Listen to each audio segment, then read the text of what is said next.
در 7 ماه سال جاری تاجیکستان از 47 کشور دور و نزدیک جهان کمک بشردوستانه دریافت کرده است. مبلغ عمومی صدقه های گرفته تاجیکستان به 35 میلیون 400 هزار دلار برابر است. طبق اطلاع اگنتی آمار کشور، حجم کمک های به تاجیکستان وارد شده 13.5 تن را تشکیل داده است. در مهلت ذکر شده به کشور به حیث کمک بشردوستانه آرد، روغن رستنی، دارواری و غیره وارد شده است. بین کشورهایی که بیشتر از همه به تاجیکستان صدقه کرده اند از روسیه 34.8%، چین 30.7%، سوئیس 8%، هند 3.8% صدقه وارد کرده اند. مقامات تاجیکستان از پرسیدن و گرفتن صدقه از هیچ کشور پرهیز نمی کند. قبلا کشور حتی از افغانستان جنگ زده هم صدقه دریافت کرده بود. اما این همه صدقه خوری های حکومت تاجیکستان در حالی است که همواره رسانه های حکومتی از پیشرفت و ترقیات حرف میزنند. آیا یک کشور در حالی که آباد است و تنج است و آرام و طبق دعوای حکومت تاجیکستان رو به پیشروی نهاده است به خود حق میدهد که صدقه خور و کمکگیر باشد؟ اینجا در خط علاقه با ما پروفسور دکتر علوم حقوق شناسی یکی از سیاستمداران برجسته کشور شاکرجان حکیموف حضور دارند. میخواهم در این مورد از ایشان چند سوال کنم. اولا سلام و می گفتید که به یک کشور چگونه و در کدام حالت ها کمک بشردوستانه کرده می شود؟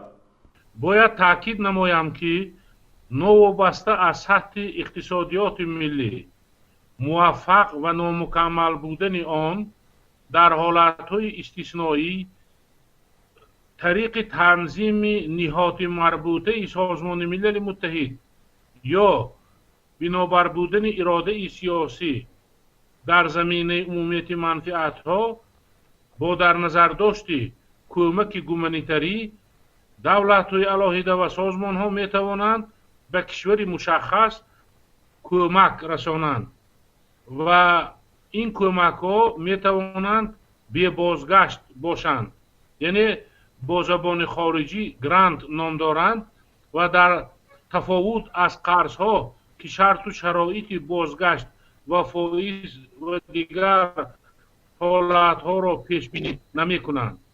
بنابراین این اول است. و دوم، بعضی دولت های موفق از گرفتن گرانت ها خودداری می کنند، زیرا که این باعث پستر شدن اعتبار آنها می گردد.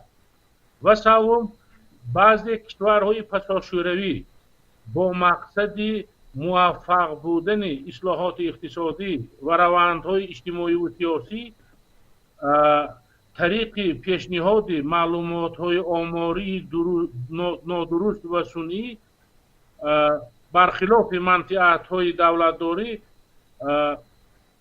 از گرفتن گرانت‌ها محروم شدند یا حجم گرفتن گرانت‌ها را به طور قابل ملاحظه کم نمودند.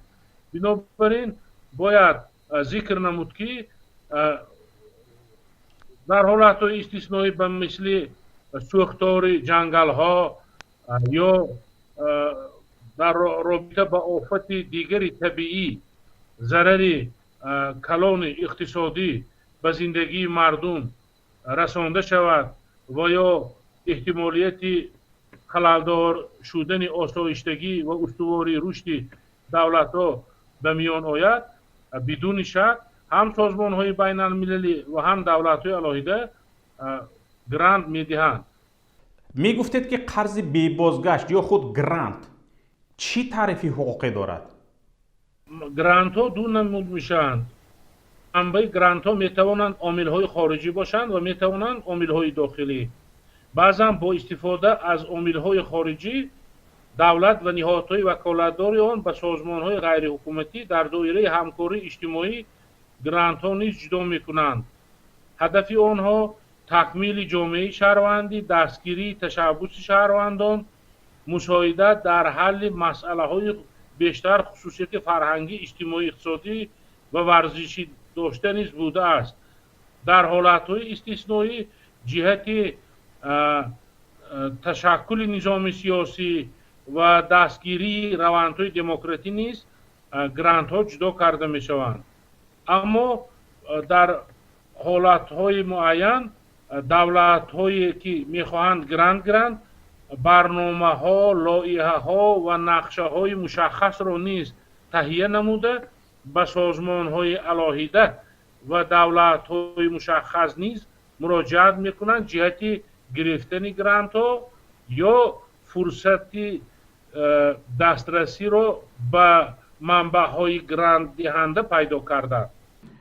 طبق معلومات های رسانه‌ای شده و همچنین تعریفی که درباره قرض یا کمک بی بازگشت شما کردید، دانسته می شود که تاجیکستان هوسمند هرچی بیشتر به دست آوردن کمک بشردوستانه است.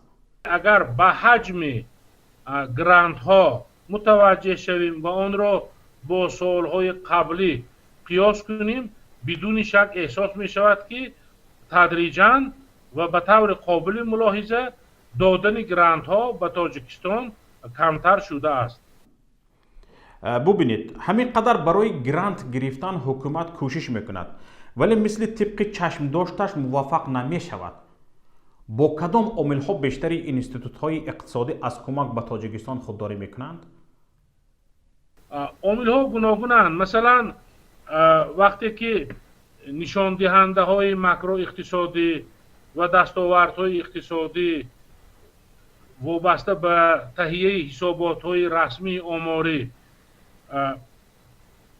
شاید از بودش زیاد نشان داده می شود یا موفق تر بودن اقتصادیات ملی، کم شدن کمبضاعت ها، قشاقی و غیره ها، با وجود آوردن جای کاری، بیشتر شدن مزد مهنت و زیاد شدن کفالت های اجتماعی در آمارهای رسمی که انعکاس می شوند و دسترسی جامعه جهانی می گردد، این باعث کمتر جدا شدن گرانت ها به تاجیکستان نیز می گردد. بنابراین موافق مقصد می بود که در این رابطه از آمارهای سنی و تهیه آمارهای به حقیقت موافقت نمی کرده خودداری کرده کوشش کنیم که واقعیت ها را افاده کنیم. در این صورت هم شرط های گرفتن قرض ها تغییر می یابد و هم جلب سرمایه و به خصوص گرانت ها به اقتصادیات ملی بیشتر می شود و دولت می تواند باز هم موفقتر عهدهداری های اجتماعی خود را نسبت شهروندان و نهادهای علاهیده آنها به خصوص مردم آسیب پذیر ثمره‌ناکتر عملی کنند. مگر قرض های هنگفت به مستقلی و پایداری مملکت خلل وارد نمی کند؟ صدقه و گرانتگیری اعتمادناکی و ایمیج کشور را پس نمی برد؟ به این چی میگویید؟ در رابطه با تاجیکستان باید همین را ذکر نمود که سالهای اخیر تاجیکستان از گرفتن قرض ها خودداری میکند، زیرا که حجم قرض ها از معیارهای مقرر شده بیشتر شد و کفالت امنیت اقتصادی و تمامیت ارضی تاجیکستان را نیز شاید همچون کشوری صاحب اختیار و صاحب استقلال خللدار کند.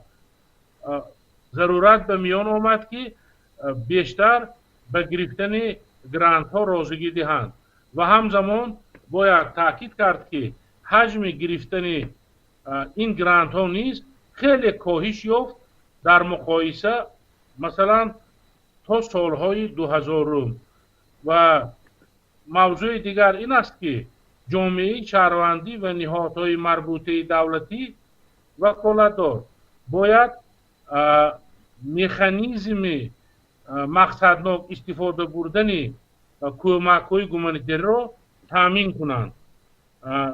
در سوبیکت های فضای اطلاعاتی و در بعض نشست ها اشاره می شد که نه در همه مورد ها کمک های گومانیتری مقصدناک استفاده می شوند.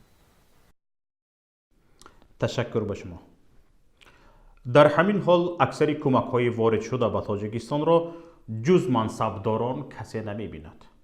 سال هاست که مردم نه آرد و نه روغن رستنی و نه حتی دارواری کمکی را ندیده است. نظری کارشناس مسائل اقتصادی ایوب اگموف را در این باره میشنویم. ما از تاریخ میدونیم که بسیاری از دولت‌ها حتی از قاره آسیا با دولتداری درستی راهبرانش در مدت کوتاه به دولت اقتصادیاتش پرقوت تبدیل یافتند. مثال سینگاپور، یاپونیا و دیگر مملکت‌ها که محض با راهبری شخصیت‌های تاریخی آن دولت‌ها کامیاب شدند. سبب اساسی آن مبارزه بیامانی آن شخص‌ها ضد فساد بود. اما در حال حاضر با گذشت 27 سال استقلالیت و 22 سال خاتمه جنگ شهروندی، تاجیکستان حالا هم یکی از دولت‌های فسادزده‌ترین و قشاق‌ترین دنیا به حساب می‌رود. بیخبر ماندن مردم نیازمند از کمک‌های بشردوستانه نیز محض با سبب فسادزده بودن این تشکیلات‌های تقسیم کننده کمک‌های بشردوستانه میباشد. تشکیلات‌هایی که در تاجیکستان وجود دارند، مثال تشکیلات هلال احمر تاجیکستان که قسم زیادی کمک‌ها از طرف این نهاد تقسیم می‌شود. خیلی که من می‌دونم هنوز سال‌های 2007-2009 مستقلیت خود را از دست دادند و مقام‌های کلیدی این تشکیلات را چون در مرکز و چون در منطقه‌ها آهسته آهسته سابق کارمندان حکومت اشغال می‌کردند. یعنی با باوری گفتن ممکن است که این نهاد همچون نهادهای حکومتی آلوده فساد می‌شدند. یعنی کمک‌ها به مردم نیازمند نیو با خواهش راهبران در سطح‌های گوناگون تقسیم می‌شدند. و در آخر در مثال تاجیکستان همین را گفتنی هستم که اگر در مدت 22 سال از خاتمه جنگ شهروندی فساد از بین می‌رفت یا سطح آن پست می‌شد، در این حال تاجیکستان می‌توانست نه تنها کمک‌های بشردوستانه قبول نکند از دیگر مملکت‌ها، بلکه خودش به دولت‌های قشاق و آفت‌زده کمک بشردوستانه رساند.